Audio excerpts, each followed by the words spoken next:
Chapter 22. It was Jem's turn to cry. His face was streaked with angry tears as we made our way through the cheerful crowd. "It ain't right," he muttered, all the way to the corner of the square where we found Atticus waiting.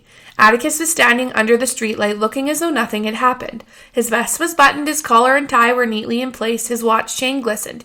He was his impassive self again. "It ain't right, Atticus," said Jem. "No, son, it's not right." We walked home. Aunt Alexandra was waiting up. She was in her dressing gown, and I could have sworn she had on her corset underneath it. "I'm sorry, brother," she murmured. Having never heard her call Atticus brother before, I stole a glance at Jem, but he wasn't listening. He would look up at Atticus, then down at the floor, and I wondered if he thought Atticus somehow responsible for Tom Robinson's conviction. "Is he all right?" Auntie asked, indicating Jem. "He'll be so presently," said Atticus. "It was a little too strong for him," our father sighed. "I'm going to bed," he said. "If I don't wake up in the morning, don't call me." "I didn't think it wise in the first place to let them—" "This is their home, sister," said Atticus. "We've made it this way for them. They might as well learn to cope with it. But they don't have to go to the courthouse and wallow in it. It's just as much Macomb County as missionary teas." "Atticus!" Aunt Alexandra's eyes were anxious.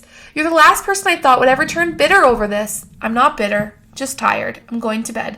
"Atticus," said Jem bleakly. He turned in the doorway. "What, son?"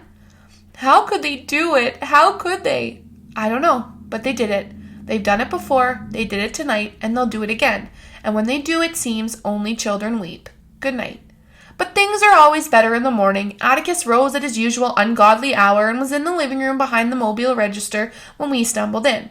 Jem's morning face posed the question his sleepy lips struggled to ask. "It's not time to worry yet," Atticus reassured him, as we went to the dining room. "We're not through yet. There'll be an appeal, you can count on that." "Gracious alive, Cal, what's all this?" He was staring at his breakfast plate. Calpurnia said, "Tom Robinson's daddy sent you along this chicken this morning. I fixed it." "You tell him I'm proud to get it. Bet they don't have chicken for breakfast at the White House. What are these?" "Rolls," said Calpurnia. "Estelle down at the hotel sent him." Atticus looked up at her, puzzled, and she said, "You better step out here and see what's in the kitchen, Mr. Finch." We followed him. The kitchen table was loaded with enough food to bury the family. Hunks of salt pork, tomatoes, beans, even scoopernogs. Atticus grinned when he found a jar of pickled pig's knuckles. "Reckon Auntie'll let me eat these in the dining room?" Calpurnia said, "This was all round the back steps when I got here this morning. They appreciate what you did, Mr. Finch. They aren't overstepping themselves, are they?" Atticus's eyes filled with tears. He did not speak for a moment. "Tell them I'm very grateful," he said. Tell them they must never do this again. Times are too hard."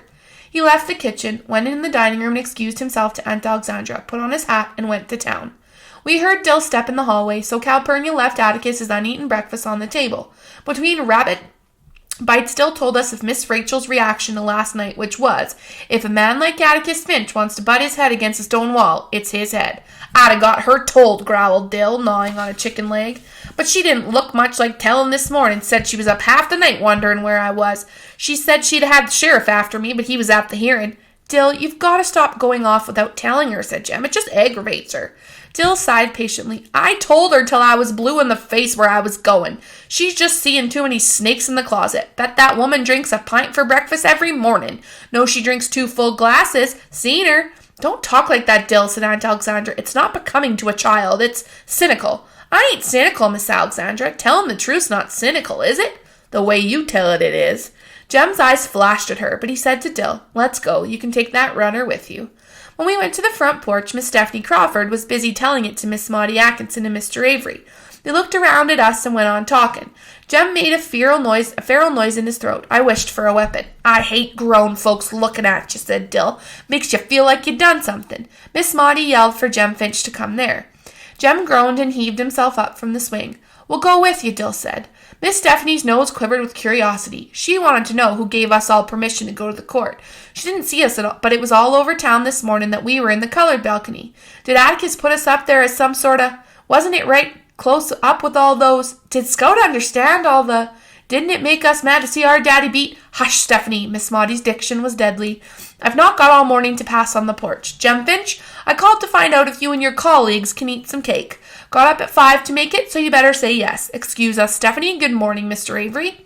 There was a big cake and 2 little ones on Miss Maudie's kitchen table.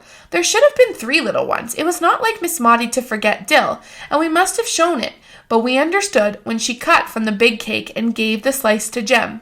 As we ate, we sensed that this was Miss Maudie's way of saying that as far as she was concerned, nothing had changed. She sat quietly in a kitchen chair watching us. Suddenly she spoke. "Don't fret, Jem. Things are never as bad as they seem." Indoors, when Miss Maudie wanted to say something lengthy, she spread her fingers on her knees and settled her bridge work. This she did, and we waited. "I simply want to tell you that there are some men in this world who are born to do our unpleasant jobs for us. Your father's one of them." "Oh," said Jem. "Well, don't you oh well me, sir," Miss Maudie replied, recognizing Jem's fatalistic noises. "You are not old enough to appreciate what I said." Jem was staring at his half-eaten cake. "It's like being a caterpillar in a cocoon, that's what it is," he said. "Like something asleep wrapped up in a warm place. I always thought Maycomb folks were the best folks in the world. At least that's what they seem like." "We're the safest folks in the world," said Miss Maudie.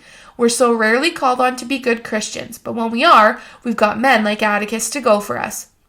Jem grinned ruefully. "Wish the rest of the county thought that. You'd be surprised how many of us do." "Who?" Jem's voice rose. "Who in this town did one thing to help Tom Robinson? Just who?" "His colored friends for one thing, and people like us. People like Judge Taylor. People like Mr. Heck Tate. Stop eating and start thinking, Jem. Did it ever strike you that Judge Taylor naming Atticus to defend that boy was no accident? That Judge Taylor might have had his reasons for naming him? This was a thought. Court-appointed defenses were usually given to Maxwell Green, Maycomb's latest addition to the bar, who needed the experience. Maxwell Green should have had Tom Robinson's case. "You think about that," Miss Maudie was saying. "It was no accident. I was sitting there on the porch last night waiting. I waited and waited to see you all come down the sidewalk. And as I waited, I thought, Atticus Finch won't win. He can't win. But he's the only man in these parts who can keep a jury out so long in a case like that. And I thought to myself, well, we're making a step. It's just a baby step, but it's a step. It's all right to talk like that. Can't any Christian judges and lawyers make up for heathen juries, Jem muttered. Soon as I get grown, that's something you'll have to take up with your father, Miss Maudie said. We went down Miss Maudie's cool new steps into the sunshine and found Mr. Avery and Miss Stephanie Crawford still at it. They had moved down the sidewalk and were standing in front of Miss Stephanie's house. Miss Rachel was walking toward them. "I think I'll be a clown when I get grown," said Dill. Jem and I stopped in our tracks.